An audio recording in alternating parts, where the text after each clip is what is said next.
Édouard-Émile Violet, parcours du réalisateur du film Le Voile du bonheur, adapté de la pièce de Clémenceau. Une causerie d'Éric Leroy donnée le 12 octobre 2023 au musée Clémenceau autour de l'exposition Focus Clémenceau et le cinéma est déclinée en podcast. Épisode 3, les films Lucifer. Il devient producteur, il crée sa maison de production. Et en 1920, il crée cette société très curieuse, les films Lucifer.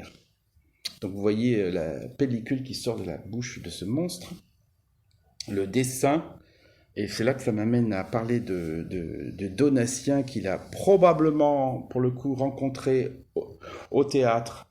Et donc avec Donatien, il crée cette société de production, les films Lucifer, et dans les actionnaires, donc il y a Louis Aubert, le Louis Aubert qui était le distributeur, le grand distributeur du cinéma français de l'après-guerre, qui a notamment contribué à la distribution des films Gaumont, mais c'est vraiment un personnage très important du cinéma français. Louis Aubert a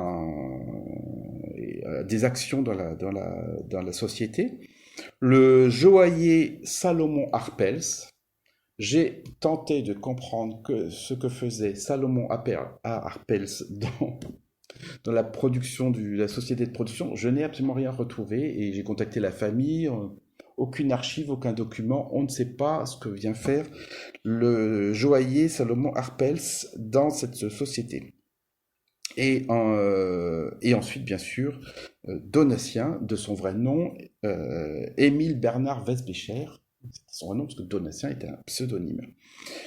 Et pendant plusieurs années, les deux personnages vont vraiment collaborer ensemble pour créer des films un peu bizarres, étranges, qui s'inscrivent vraiment dans un courant du cinéma français pas du tout habituel, donc vraiment assez marginal pour tout dire, mais très bizarre, curieux, et on va plonger vraiment dans une forme de cinéma et d'intérêt sur des sujets en dehors du grand cinéma commercial, même si ils vont essayer à chaque fois d'inscrire leurs films et de les diffuser auprès du grand public, ce qui sera le cas, mais ils resteront quand même dans une forme de cinéma extrêmement précise et rare, donc parce que le cinéma fantastique vraiment naît grâce à Édouard-Émile Violet et en partie aussi avec Donatien.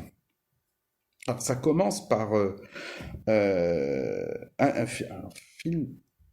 Alors oui, quelques images de Donatien là, donc et sa compagne, j'en parlerai tout à l'heure, qui s'appelait Lucienne Legrand, qui est une des premières grandes stars du cinéma muet, qui a complètement disparu, j'expliquerai pourquoi aussi après.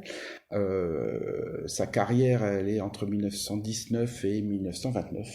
Et ensuite, elle sera l'épouse, elle a été la compagne de Donatien, elle tenait la boutique de Donatien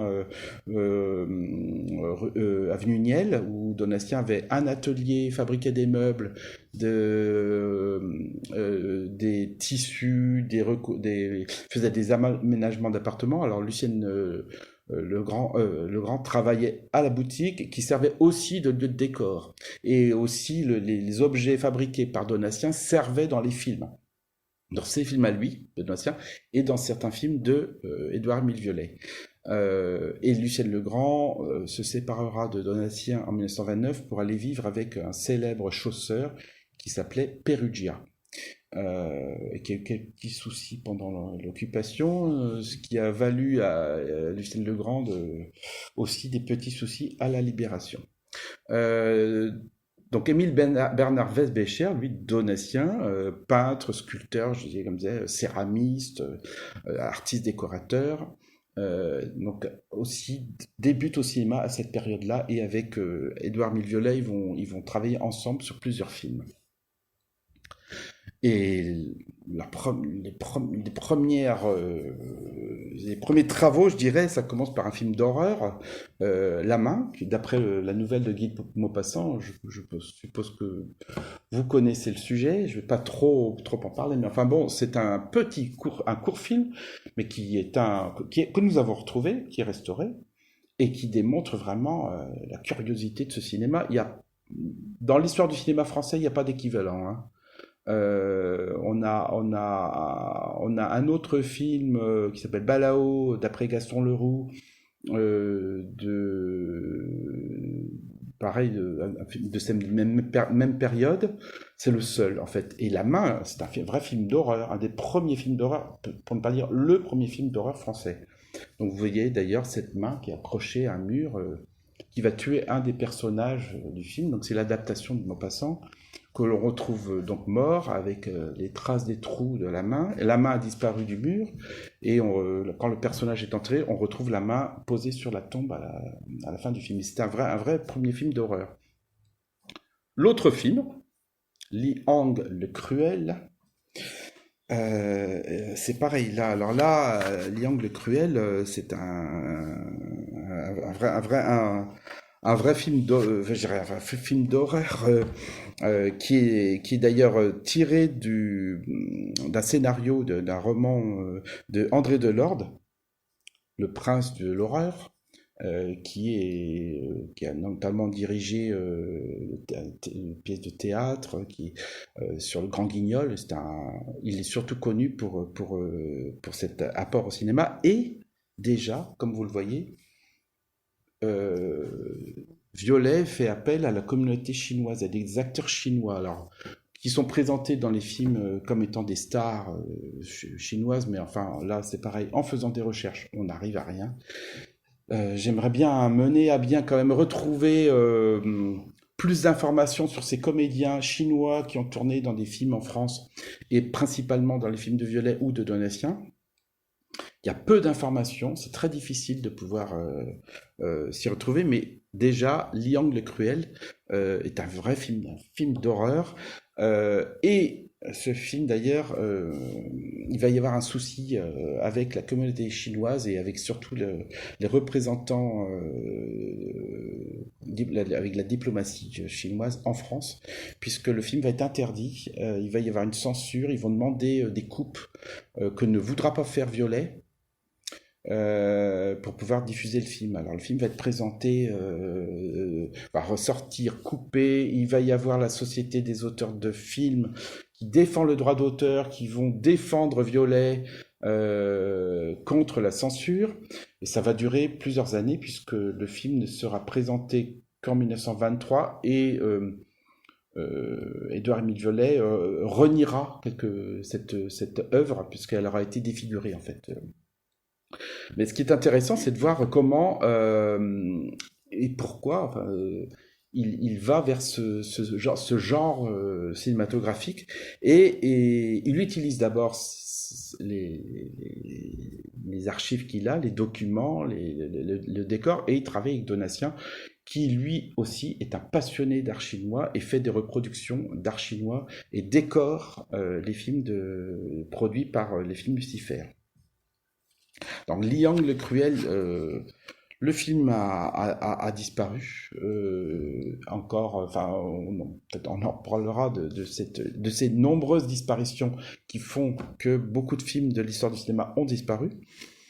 Le film est suivi, en fait, après La Main, il y a un autre film qui s'appelle L'Accusateur, des films Lucifer, et là, c'est une chose très curieuse, puisque le film raconte... Alors, je me base sur les écrits, bien entendu, puisqu'il y a le film ayant disparu.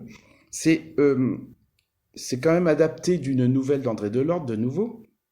C'est le sujet du film, c'est comment est-ce qu'on pourrait photographier la dernière image de quelqu'un qui a été assassiné pour pouvoir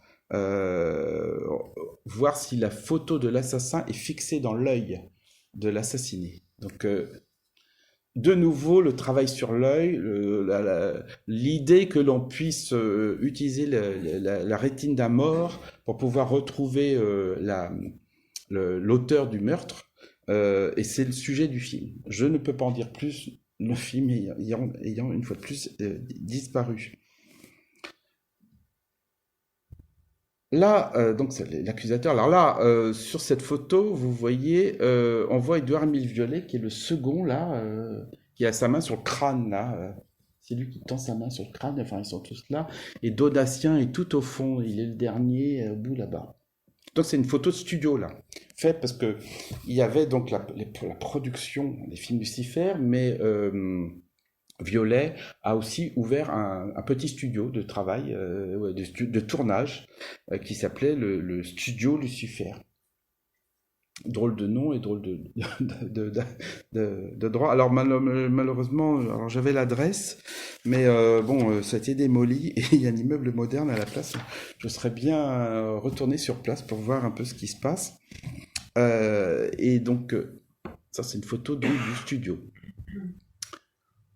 Film suivant, de nouveau, on est encore dans l'univers asiatique avec l'épingle rouge tirée d'une nouvelle de Pierre Bien-Aimé. Et là, c'est de nouveau encore une autre histoire de meurtre liée à fait avec. Alors, il y a toujours un travail au fait sur la mémoire, sur la rétine, sur le passé, et comment est-ce que des personnages peuvent revenir, des morts peuvent revenir. Et comment on peut faire révéler le passé à travers des objets. Donc c'est le cas là de cette histoire qui est une. Alors Donatien était également comédien.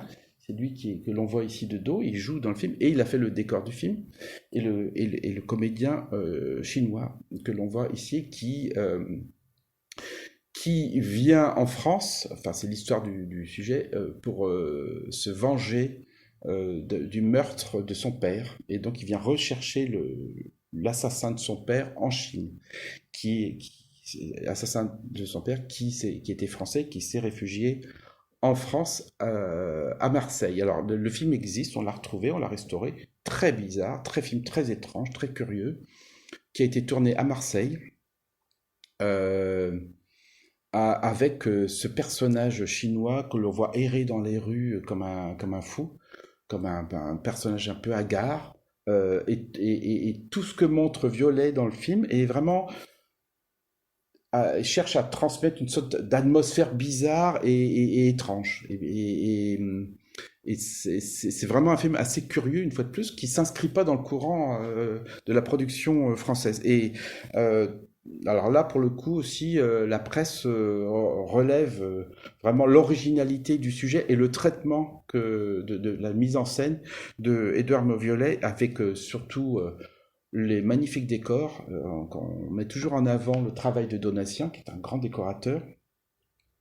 Et puis le traitement du sujet par Violet, qui a toujours des techniciens chevronnés, vraiment des grands techniciens à la fois pour le décor, mais aussi à l'image, des grands chefs opérateurs. Ce qui fait que l'image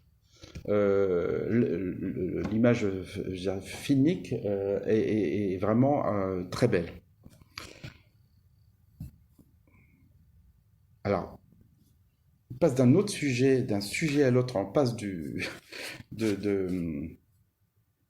la Chine